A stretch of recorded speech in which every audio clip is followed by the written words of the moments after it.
Viewer contributions make local programming possible on WNIN. Become a member of WNIN with your contribution so we can continue to make this programming available. Visit WNIN.org and click on the donate button.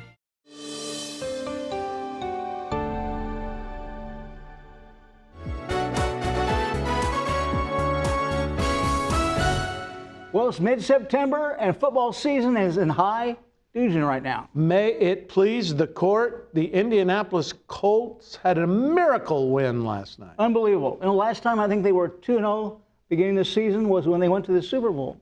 16 years ago, I heard the announcers say. Did you go on from there to watch the Emmys? I'm sure we were nominated. What show?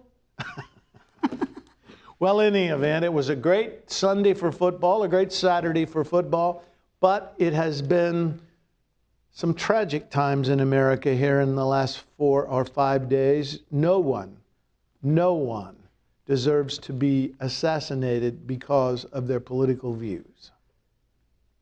You know, I'm trying to figure out what has caused all this hatred, all this vitriolic activity. The governor of Arizona believes the root of all evil is social media. What say you? The governor of Utah. Utah. And I think of all public officials, he's been the calmest voice of reason. Yeah. And I'm sorry that our president has used it to divide us further. Every president, going back to the Bushes and before, used national tragedies to try to bring us together. Except Don's picked sides. His vice president today said they would use this as a reason to go after liberal groups, investigate, and that's just not the rhetoric we need. No side has a monopoly on the truth. Absolutely right. We've proved that time and again. I'm usually right, but there's every now and then you get a shot. You know, I go back when we first started this show. Mm-hmm. We had some heavy discussions. We did. And some very stark disagreements. But one reason I think people still tune in, is because we're not disagreeable. We disagree, we're not disagreeable. We don't attack each other. Well, we allow each other to express our views, and we have a mutual respect. That's what the country needs in its political rhetoric. As you mentioned the viewers, I'd like to welcome David Abbott to the regular 5 million viewer club. My fraternity father is a regular viewer, and you know what? He likes it when we don't put on ties. Really? I've only done that once, but he thought the casual look did well for both of us. So, Judge, I think what we need to learn from the Charlie Kirk assassination, that's what it was, is that somehow in this country we believe, some radical fringes on both sides believe you settle political arguments with guns. It's whether I think the president missed an opportunity. Rather than being the great divider, he could have been a uniter. He could have talked about the tragedy for what it was, not tried to come up with a blame or a scheme for blame, but simply talked about this, we can't tolerate this, and talk in terms of healing. But he didn't do that. No, he went on Fox and Friends and said that the radical right are radical because they want law and order, but the radical left are vicious, and this kid was a misguided 20-year-old sick. You got to be sick to do that. And his family were MAGA supporters, and they said here in the last year or two he's been radicalized. And I think that's where the Utah governor talks about social media. Right. But it's something that we need to talk about. I won't use this as a platform to say there are too many guns in America. I don't think we do anything but send our condolences to Charlie Kirk. I didn't agree with hardly anything that came out of his mouth. But he's got a wife and 2 babies, and it's just not the way it ends in this country. Speaking of missed opportunities, back in 2009, the famous beer summit, 2009. when Professor Henry Gates was arrested by New Haven police, breaking into his own house, and President Obama said the police were stupid, commenting on a local issue. Then we had the beer summit. That was a missed opportunity by President Obama. He could have bridged the gap between the races and taken the high road, but he didn't do that. just as President Trump didn't take the high road on this issue. I'm not sure those are comparable. I don't remember much about the Gates incident, but I'm sure President Obama didn't say the radical right was vicious, or the radical right was vicious, and we're going to investigate the Proud Boys and all of that after they attacked the Capitol. The words may have not been as strong, but it's an example of missed opportunity of the leader of the free world to bring people together. Well, it is too bad. And I can't help but think that our commander-in-chief, who was played like a fool by Putin, I mean, we rolled out literally the red carpet in Alaska quickly so that we could get distraction from the Epstein investigation. We welcomed Vladimir in. He played him. And what was it 2 weeks later? Why, there's Putin with China and North Korea and India. And Don just today, he sunk another boat off the coast of Venezuela. The good news, there's a striking a blow for freedom. The good news is the president didn't transfer back Alaska to the Russians. That's the good news. Patrick, I have a few questions for you. Yes, please, shoot. Looking at the fallout from the Charlie Kirk assassination. Yes. Two of our elected leaders in this state, the Attorney General and Lieutenant Governor, are putting together a list of people that post things that are defamatory towards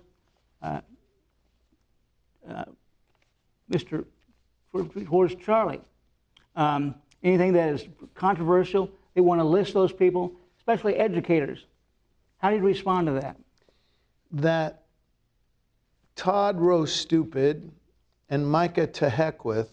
Micah, I've seen photographs of him and Charlie Kirk. They were very close in their ideology. Right. Once again, the timeless stupidity of using this as an excuse to divide us further is not good. There are free speech implications in that. There are the right to associate. I mean, the whole First Amendment is You used to represent the Courier. When we had a newspaper, yes. And you were very well versed on First Amendment rights. What does it say about two high elected officials maintaining a list of people that post things they believe are inappropriate? What it says is that they care only about re-election and the way the wind is blowing. You know, Todd has shown that he'll file an amicus brief whenever MAGA says anything. Micah, at least I'll say this, he came right here and he is not afraid to sit and share his idiocy with whoever's willing to listen. But you cannot single out people for views that disagree with you. And I will say this, when we interviewed the Lieutenant Governor, you were focused and showed the differences and challenged him, but you did so in a classy way. Well, it's nice of you to say that, and you know, frankly, we shook hands. The last thing I said to him as we exited the studio was, "I hope you lose," when you run. And he laughed, and you know what? You can have civil discourse in the political arena. Well, let me talk about another leader in this country, Marjorie Taylor Greene. Oh. She believes this country is so divided, we ought to just separate this country into the left and the right and be done with it. And have secession, maybe carve it out? What do you think about that? Well, I think what Lincoln thought about that, you know, you would hope that a light would go, a flashlight would go on somewhere in that caucus to say, do you understand the history of this country? E pluribus unum. Do you respect our traditions? Do you care anything about the foundations of this country and its beautiful documents that brought us all together? You know, that brings me to a comment by Justice Kavanaugh this past week. He talked about threats to democracy. He said it's not political rhetoric or division. What the real threat is the lack of civics education of our young people. I think there's a lot to that. If our young people were educated better about civics, how our government works, I don't think they'd fall for all this stuff that's on social media. Well, I'm not sure if I can agree with that. I think they learn by example. And I think when they look at the president, you and I, when we were small children, Toddlers? the president was Dwight David Eisenhower, a general who led us in the Allied troops in World War II, followed by John F. Kennedy in Camelot. You know, at least, now, we had civil unrest, LBJ, Vietnam War, our side. We were fighting then over at least America's involvement in a foreign war, and there were radicals. SDS, remember students for the Black Panthers? The Weathermen? The Weathermen, there were a lot of, and there were some acts of violence. But it was over a foreign war and those kinds of issues. It was over discrimination against blacks. Now, we just call each other criminals if we don't agree, and that is a problem. So what's the answer? Well, you know, civic education. I'm not saying that I don't agree. You and I have both been involved in We the People and Project Citizen, and there's some great programs out there. We've kind of gotten focused on the STEM subjects. Which is fine, but we need to have the same emphasis on history. We do. Social studies. The humanities. Right. And I'm afraid we've kind of gone a little too far on that. You know, I hope that we'll have a major healing. I think it may take another election. But I think this country's big enough and great enough that we will survive. 100 years ago, I've said it before on this show, 100 years ago, the mayor of Evansville was an outwardly professed member of the Klan. 100 years later, we have a black female that is mayor. So things change. Things do change. And can only hope. We can only hope. Now, I want to make sure you're up on all the readings out there. Earlier this month. You're talking about the Sunday funny papers? No. Oh, I'm sorry. Go ahead. It could be the funny papers. It would be if it's about the Republicans. Vice President Kamala Harris's book, 107 Days, where she laments why she lost the election and blames it on the Biden people not fully supporting her, in fact, sabotaging her efforts. How do you respond to that? Well, there's an entire genre of post-election books, The Making of a President and all of those. Sometimes hindsight is 20/20. I have on my desk right now a book that I think Levko gave it to me. I think maybe Judge Pigman gave it to him, called Fight. And it's by some staffers and some people that were involved in that election. And what they all conclude is that the Democratic Party is a little bit at fault for not saying, Joe, you don't need to run again. And who else is at fault? The media. Well, Jake Tapper has now written a book about that election. He was as close to anybody inside that White House, knew of President Biden's limitations, and yet he sat back, held that stuff to himself, didn't broadcast any of that news at all, and waited to do his book to make money. I just think that's criminal. well, I think that the media maybe, and you know, it's said, an old saw is the cobbler's kids have the worst shoes. Here Biden is surrounded, and that White House is full of politically savvy people.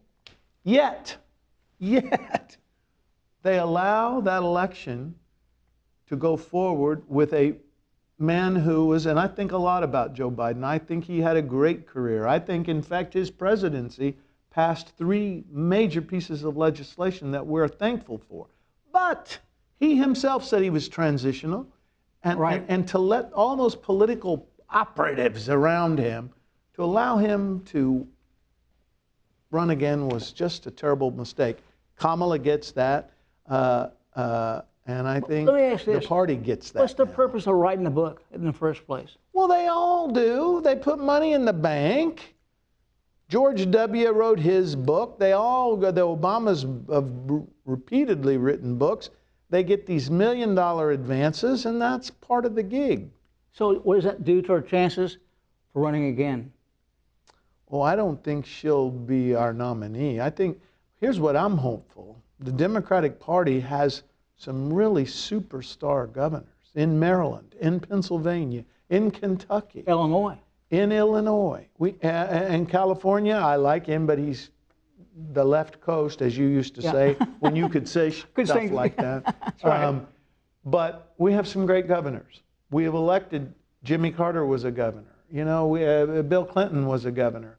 That's a nice route to the White House, and that's where I hope our future. But we need to reorganize and get back on message. Speaking of gubernatorial presidential candidates, Andy Bashir now has a podcast.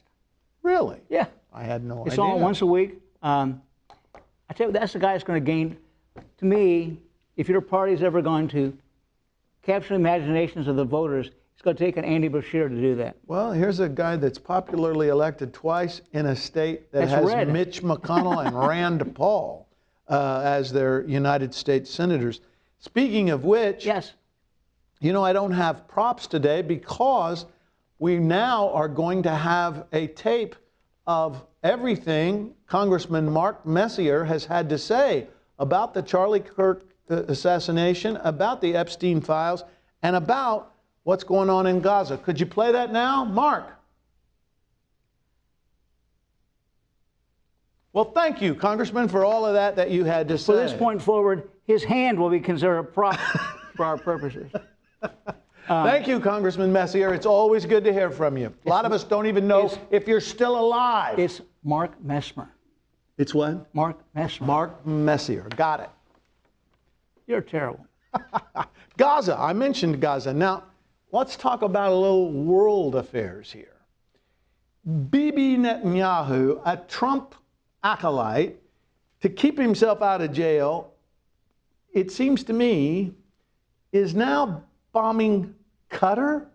For goodness sakes, that was a terrible atrocity. What happened that October? Horrible. But the response needs to be to punish the people who did it, not starve children, not occupy Gaza. Now he's told 1 million people they need to evacuate Gaza City. Where does that end? Well, I'll tell you Wait a minute. The president said we'll build hotels and kind of make it a Riviera there, as I recall. Why not? You know, the whole Middle East situation is very complicated, but it's a very long-standing problem, and the more you get into it, the more complicated, and the various perspectives are so numerous, it's hard to find a bright line towards resolution, really. Can we agree that dropping bombs in countries that you're not at war with probably isn't a good idea? Well, his excuse was the people that created the situation in the Gaza were there in Qatar for some conference. It was aimed at those individuals, but it was, excuse the term, it backfired. Didn't work. I have no problem with absolutely ruthlessly finding the members of Hamas who were responsible for those atrocities. And they could do themselves a favor if they cared about their own people by ponying up any hostages that are still alive. Right.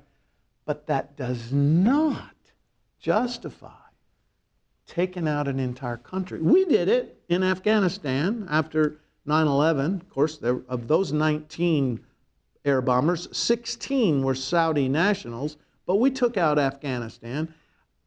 There needs to be a measured response targeted to those who committed the crime. Which brings me to another issue. We still not resolved the people that are residing in Guantanamo Bay. Now that's got to bother you as a judge. I mean, I don't even know anymore what that's about. I mean, it was 9/11, 2001, right? And now it's 2025, and we haven't tried. We have Mohammed Sheikh, the mastermind. Right. Why hasn't there been a trial? There was going to be a trial, then this plea bargain was entered into, and somehow the Joint Chiefs of Staff put the kibosh on it. That was during the Biden administration. Does this have death penalty, or is it argument about that? It's the argument about the death penalty. If it goes to trial, the perpetrators could face the death penalty. And the problem with that is? We had no problem executing Timothy McVeigh. No. I mean, we could have a show dedicated to the ongoing debate about capital punishment.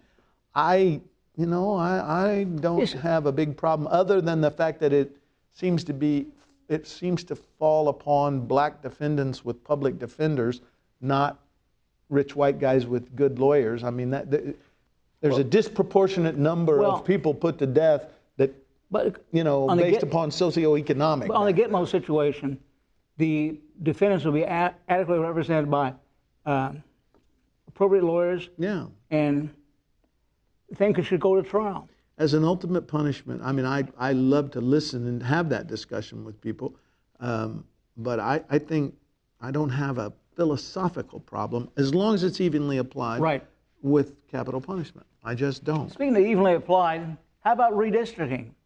The special session? Yeah. Well, I read that JD is going to come back and help with that, and now Pete Buttigieg is coming in to caucus with the Dems. So what's going to be the result? Will we have the special session and redistricting, do you think? If you want to talk about the final death of democracy as we know it, come into Indiana, that right now has 9 seats. Only 2 belong to the Democrats. Right. One is within the donut, where Julia Carson sat forever, and now her son Andre sits. Right. Majority black population, lower socioeconomic, in the inner city Indianapolis. To redistrict that somehow, to eliminate the black voice, in my view, is the death of democratic and politics, representative democracy. If they try to do that, I don't think it'll stand the test by the courts. Well, anybody, you want to have some fun tonight? 5 million? Go on and look at the shape of the 8th district. Look at the way the 8th district congressional is drawn down the Illinois border, and then it comes over. Wouldn't it be nice if you just took the state and divided it into 9 squares and let people vote? We don't do that. Both parties. Listen, the Dems are, there's no Republican congressman in the state of Massachusetts. Right. Yet Trump got 38% of the vote or something like that. I get it. No more mail saying, but they, I get that. We all are the casualties of that. I just read not too long ago that the governor has made appointments to this border commission for purposes of annexing those Illinois counties adjacent to Indiana. We can't take care of the 92 counties we have right now. How are we going to take care of these other 10, 15 counties? Well, we could get some more rural kind of, those downstate counties, that vote Republican in Illinois and sweep them on over. Illinois wouldn't miss them, I guess, is the theory on that. Think it's going to happen? No. And how would you redistrict up there in Gary, which is the other place where a Democrat sits? Would you just do like little needle points and then bring it back out here and capture some of the downstate stuff? I think Can you imagine what it'll look like? Take Lake County and make it a district, make sure it includes almost all of LaPorte County to dilute the Democrats. Yeah, just chop it. Yeah. You and I think, wouldn't you think that maybe we could have nonpartisan citizen committees? Some states, a few enlightened states, have nonpartisan citizen committees that map out the congressional districts. California has that, but Gavin Newsom, the governor, wants to do away with that. Well, Gavin's deciding that we got to play defense, and we wouldn't have done it, but here goes Texas. And so that just spirals the thing, and all of the rest of us suffer. And it's all because of Big Don, the orange monster, knows what will happen in the midterms. Well, he's either showing me bunny ears or we have 2 minutes left. 2 minutes left. So, and I thank our Cracker Jack staff for trying to keep the judge in line over here. I'm really out of line, big time. So, where do we go from here? On electoral politics? Yeah. Well, I've said before, and I will repeat, Don, I really believe, Don the charlatan will have it so bad, and you're starting to see his polls, the real polls, are down lower than he's been ever. A year from now, you won't be able to find anybody that will admit they voted for him. I really believe every trick they try, there'll be some districts that were carried by 14 points that'll go dim, because the midterms always go against the other team, most of the time. I shouldn't say always. And things are going to be, you know, the price of eggs has not come down. The price of gas has really kind of not come down. You know what? I really believe in the voters. I think the voters in 2026 are going to be the final arbiter as to whether this right perspective continues. I think that's right. I think we tend to get in trouble in politics. The Dems say, well, all black people, this issue. Well, guess what? You know, white people don't all vote the same way. Right. And we say, oh, we'll carry the Latinos, or the Jews vote this way. That's all silly. People vote on their pocketbooks. Exactly. They vote on the protection of their kids. They don't want crime. We don't need to use that as a dog whistle, but we do want our garbage picked up and our streets safe. And our streets repaired. Yeah, and I think it's really going to be bad a year from now. These tariffs, do we have time? We don't have time to talk about the nonsense of these tariffs. Well, the full impact will be shown in the fourth quarter of this year, I'm sure. Patrick. Yes, sir. Some good news. Oh, we can use that. Right around the corner, the first full week in October is what? The Fall Festival. And let me say this, since we're throwing kudos around. His Honor has been a member of the West Side Nut Club for many, many years, and there is no organization in Vanderburgh County or in our environs that gives back more than the West Side Nut Club. The funds they raise out there go back to this city.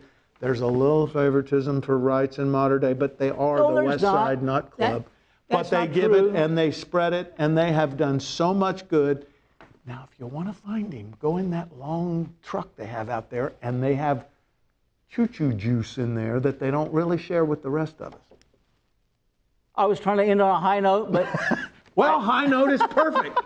Thank you for watching, all 5 million of you. Stay tuned for more Shively and Shoulders. See you in October.